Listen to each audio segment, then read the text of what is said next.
Myslím si, že chlapci odviedli dobrú robotu, nehrali zle a s výnimkou chyb, ktoré sme robili v defenzíve, hlavne keď obrancovia v prvej tretiny prepadávali, ale stav bol nerozhodný 1-1 a Košičanom sa podarilo streliť gól.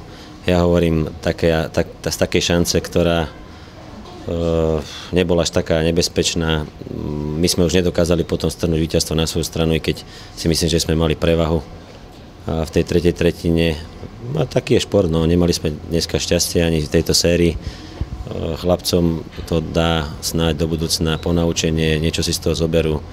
Ideme ďalej, snažíme sa vychovať tých chalanov, aby dospeli k tomu, aby mohli hrať najvyššiu súťaž u nás na Slovensku. Takže gratulujem superovi.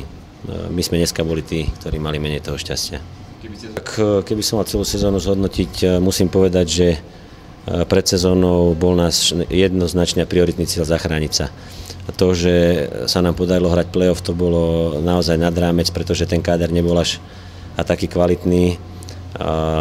Tí hráči, veľa hráčov odišlo z minulého roka, ktorí hrali za dorast, takže v tomto smere som spokojný so sezónou, čo sa týka umiestnenia, samozrejme.